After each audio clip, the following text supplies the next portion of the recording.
Só Tu tens a vida eterna, Espírito Santo de Deus. E nós reconhecemos, Pai, quem Tu és. Ah, Senhor, há uma fome em nosso coração, há uma sede em nosso coração que só o Senhor pode saciar. E nós estamos aqui porque nós temos fome e sede de Ti. Precisamos do Teu toque, precisamos do Teu agir. Queremos mais de Ti, menos de nós, Pai. Queremos ser mulheres segundo o Teu coração. Queremos ser mulheres que Te reconhecem, que Te honra, que Te adora em espírito e em verdade. E queremos viver, Jesus, tudo aquilo que o Senhor já conquistou na cruz para cada uma de nós. Em nome de Jesus, em nome de Jesus. Amém. Você pode aplaudir a Jesus Cristo? Obrigada, meninas. Aleluia. Vamos sentar um minutinho. Nós teremos muitas coisas lindas ainda. Iremos conhecer testemunhos lindos de mulheres que estão se formando hoje à noite. Mas eu quero compartilhar com vocês uma história muito poderosa que está na palavra de Deus. Uma história que eu e você conhecemos, mas talvez a gente perca alguns detalhes tão fundamentais dessa história. Eu quero te convidar a ler comigo em Marcos, no capítulo 5, dos versículos 24 até o 34, diz assim: Jesus foi com ele, uma grande multidão o seguia e o comprimia. E estava ali certa mulher que havia 12 anos vinha sofrendo de uma hemorragia. Ela padecera muito sob o cuidado de vários médicos e gastara tudo o que tinha, mas em vez de melhorar, piorava. Quando ouviu falar de Jesus, chegou-se por trás dele, no meio da multidão, e tocou em seu manto, porque pensava: se eu tão somente tocar em seu manto, ficarei curada. Imediatamente cessou sua hemorragia e ela sentiu em seu corpo que estava livre de todo sofrimento. No mesmo instante, Jesus percebeu que dele havia saído o poder. Virou-se para a multidão e perguntou: quem tocou em meu manto? Responderam seus discípulos: vês a multidão aglomerada ao teu redor e ainda perguntas: quem tocou em mim? Mas Jesus continuou olhando ao seu redor para ver quem tinha feito aquilo. Então a mulher, sabendo o que lhe tinha acontecido, aproximou-se, prostrou-se aos seus pés e, tremendo de medo, contou-lhe toda a verdade. Então ele lhe disse: filha, a sua fé a curou.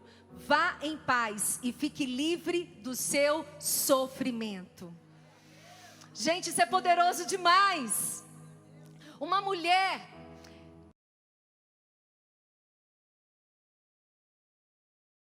a Patrícia, a Diana, a Kelly, ela era mulher do fluxo de sangue. Uma mulher que sangrou durante 12 anos. E naquele contexto que ela estava, uma mulher, quando estava na sua semana de menstruação, ela tinha que ficar isolada. Ela não poderia ter acesso a ninguém. Ela era considerada imunda. Então, se a gente falasse hoje uma mulher sangrando durante 12 anos, era apenas uma mulher doente, não é isso? Mas naquele contexto, ela era uma mulher doente, uma mulher imunda, uma mulher rejeitada, humilhada e separada do convívio dos seus parentes, da sua comunidade. Você imagina a dor que essa mulher carregava? Você imagina o sofrimento que essa mulher carregava? E a Bíblia nos ensina, nos fala que ela fez por onde ser curada. Gastou tudo que ela tinha, correu atrás, para lá e para cá, para ter uma resposta para o seu problema. Mas em vez de melhorar, a Bíblia fala o quê? Piorava. Piorava. E sabe o que me apaixona nessa história? Quando eu paro para pensar nessa mulher, que era rotulada como a mulher do fluxo de sangue. E como eu já disse, junto com esse rótulo do fluxo de sangue, vinha todo o pacote junto. A imunda, a rejeitada, a isolada. E mesmo perante tudo isso, ela ouviu falar de Jesus. Ela ouviu falar que Jesus iria passar por ela. E sabe o que ela me ensina e te ensina nessa noite? Oh, minha querida, meu querido irmão que aqui está, quem está em casa nos assistindo. Oh, Não interessa os rótulos que colocaram em você. Não interessa os fardos que colocaram sobre você. Não me interessa o peso, talvez, do sofrimento ou da doença que você tem carregado. Hoje o que está acontecendo é que Jesus está passando aqui. Hoje Jesus está passando no nosso meio. E Ele está chamando. Vem, vem. Se ao menos você tiver fé para tocar em Jesus. Oh, há esperança para mim e para você. Há esperança para a nossa caminhada. Há esperança para que a gente mude de história, mude de vida. Há esperança para as dores da sua alma. Há esperança para as tuas dores físicas. Porque Jesus, Ele é o novo e o vivo caminho. E o que era tremendo, gente, aqui Jesus estava diante de uma multidão. E a palavra começa dizendo assim: a multidão seguia e o comprimia, apertava Jesus, incomodava Jesus, né? Estava ali andando ao lado de Jesus. Mas de repente, uma mulher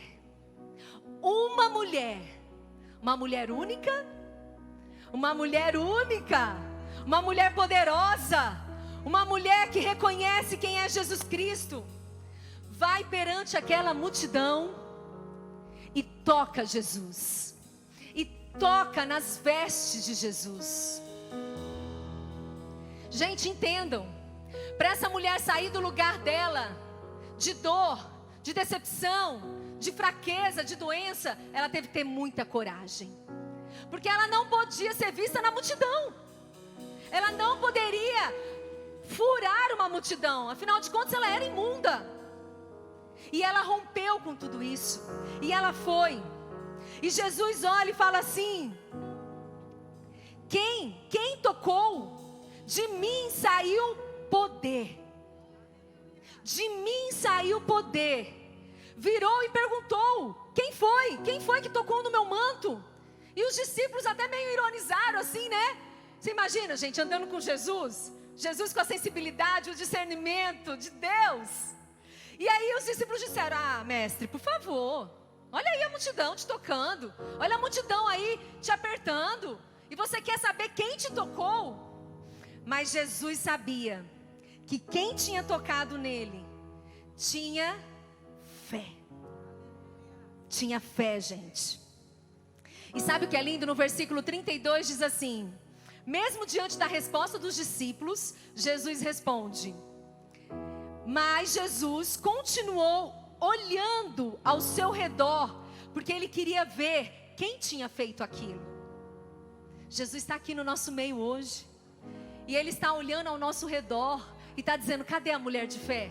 Cadê o homem de fé? Cadê? Cadê? Quem está me tocando e quer uma cura hoje à noite? Quem está me tocando e quer uma vida transformada hoje à noite? Quem? Quem? Porque a multidão não muda a visão de ninguém. A multidão não muda a história de ninguém. O Senhor não me chama e te chama para fazer parte simplesmente de um grupo de pessoas que senta para cultuá-lo, talvez muitas vezes da boca para fora. Não. O Senhor nos chama porque Ele quer que você toque nele. E Ele quer que você toque nele com fé a ponto de receber o poder dele. Ele quer que você pare de sangrar, pare de gritar, pare de sofrer. Sabe, gente, quando a gente fala do sangue, o sangue é vida. Então, quando você imagina uma mulher sangrando durante 12 anos, mulheres entendem, né?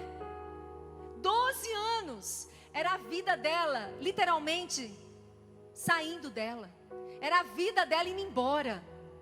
Era a vida dela perdendo. Você imagina a cada ano, a cada mês, as dores dela, os traumas dela só aumentaram. Mas ela ouviu falar de Jesus. E ela tocou em Jesus. E sabe o que é lindo, gente? No final dessa história, Jesus olha para essa mulher e fala assim: filha, a sua fé a curou.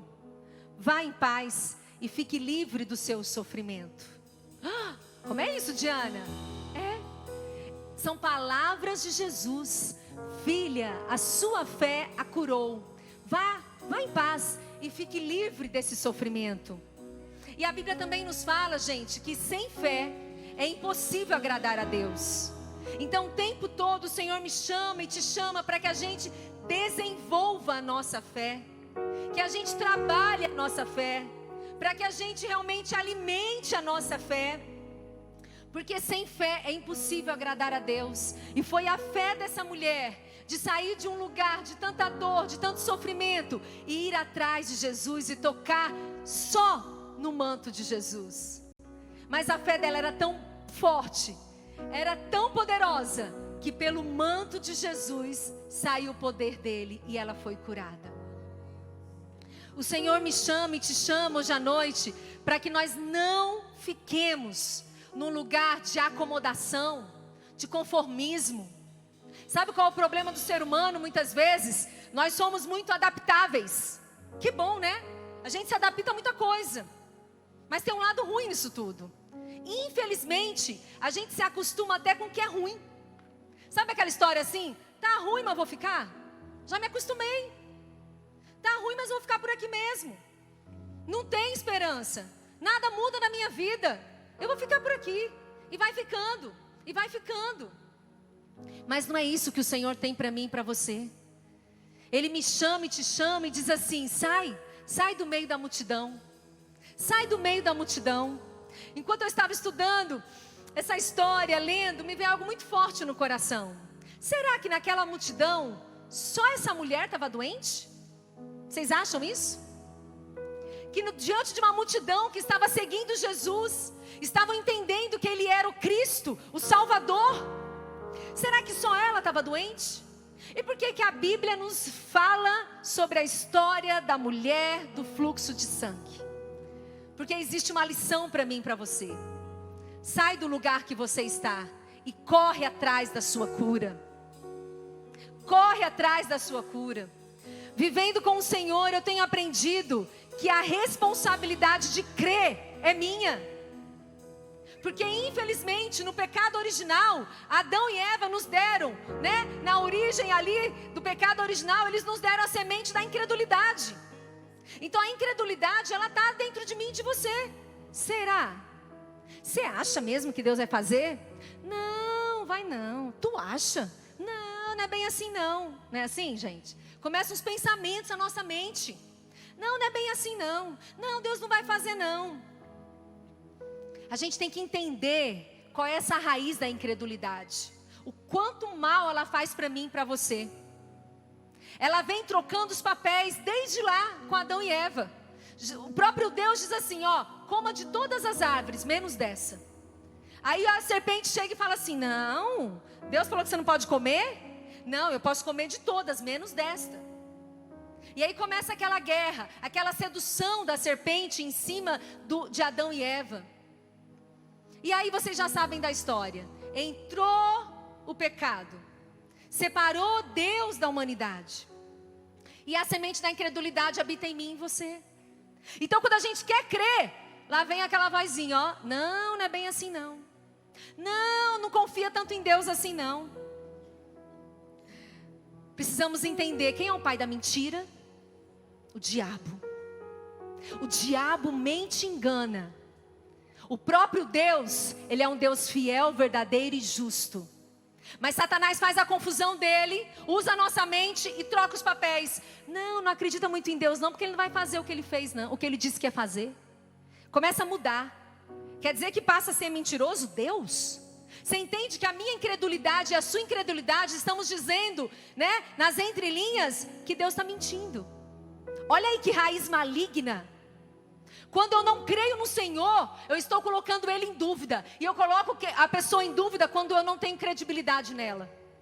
Então Satanás faz a gente não ter credibilidade em Deus, na morte de Jesus naquela cruz, e faz a gente acreditar em todas as mentiras lançadas pelo inferno. Ah, você não é ninguém. Você não vê que nada dá certo na sua vida? Você não está vendo que tudo é assim mesmo? Se conforma.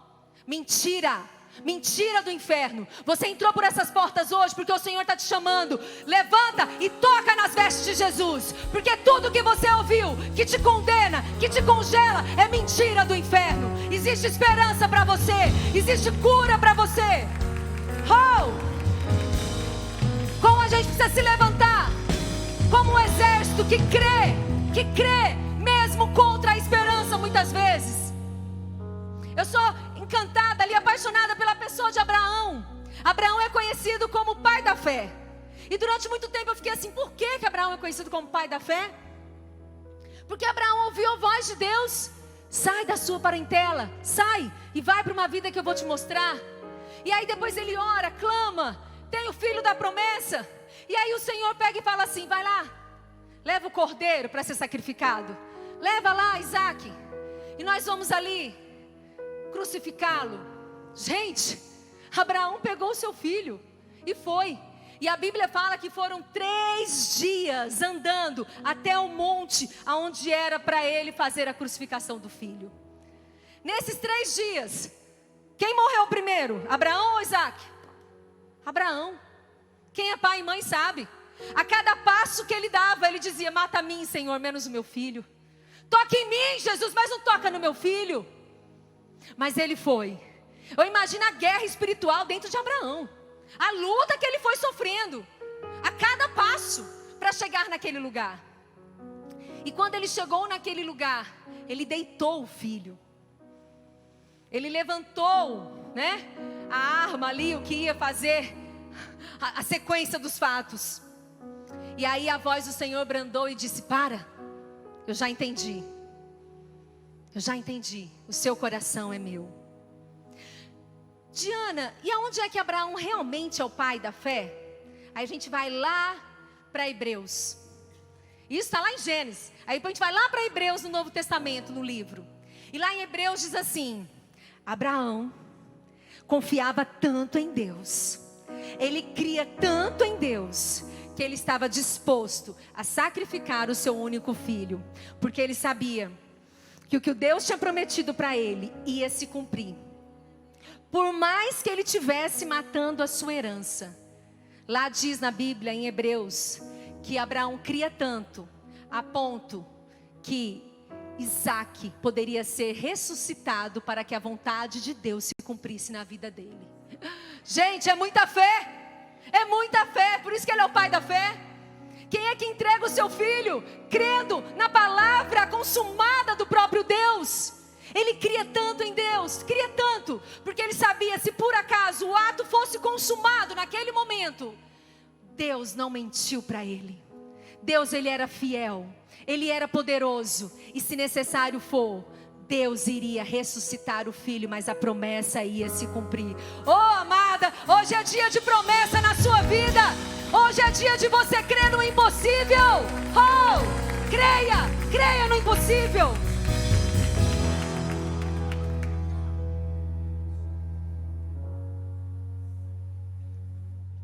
E aí uma coisa que eu e você precisamos aprender muitas vezes é dar nomes a tudo aquilo que nos tem congelado. Posso até falar que tem nos algemado, que tem nos separado da vontade de Deus. Qual é o nome do seu medo? Quais são os rótulos que tem colocado em você? Quais são as prisões mentais, espirituais, que muitas vezes têm reinado na sua vida e têm te tirado da boa e perfeita vontade de Deus? Nós precisamos descobrir o nome, porque quando a gente dá o nome, a gente mata o medo, a gente mata a raiz do mal. Então a minha oração nessa noite é que o Senhor revele a cada um de nós que aqui está, que o Senhor nos revele o que tem nos bloqueado, o que tem nos paralisado, o que tem nos atrapalhado de buscar a nossa cura, de buscar a nossa vitória, de acreditar em tudo aquilo que Jesus Cristo falou naquela cruz. Gente, Jesus, quando ele morreu ali naquela cruz, ele disse, está consumado. Ele estava dizendo, acabou o seu pecado, a sua dívida, o seu medo. Eu estou crucificando na cruz, neste momento, todas as suas dívidas. Por isso que ele é o Salvador, por isso que ele é o Senhor. Eu costumo dizer que algumas pessoas têm dificuldade de receber Jesus no seu coração como o único suficiente Salvador. Por quê? Porque acham que não precisa ser salvo. Não, deixa pra lá, vai continuar assim mesmo. Meu pai era assim, meu avô era assim, meu bisavô era assim, e eu vou ser assim. Mentira, mentira. Muda a sua geração agora. Muda a sua descendência agora. Nós temos maridos aqui, nós temos esposa, nós temos famílias aqui estabelecidas, que o Senhor está dando um basta hoje em toda maldição que vem sobre vocês. É tempo de mudança, é tempo de viver aquilo que foi conquistado na cruz por cada um de vocês. Algumas vezes eu me deparo com alguns testemunhos, com algumas famílias, e eu vejo e falo, meu Deus, esse casamento, esse casal, ou esse jovem, era para estar vivendo um sonho lindo. E eu não estou falando de um sonho lindo, ter ausência de necessidade, aliás, ter ausência de dificuldade, não é isso. Porque viver os sonhos de Deus implica também, nós temos os dias maus, temos as nossas dificuldades. Mas deixa eu dizer uma coisa, chorar nos braços do Abba é o melhor lugar. É muito melhor chorar diante do caminho do Senhor na nossa vida do que sorrir no mundo. Do que sorrir e achar que está feliz com as armadilhas desse mundo mau. Então o Senhor nos chama nessa noite. Levanta, acorda tu que dormes e vem tocar nas minhas vestes. Existe salvação, existe cura, existe libertação para mim e para você.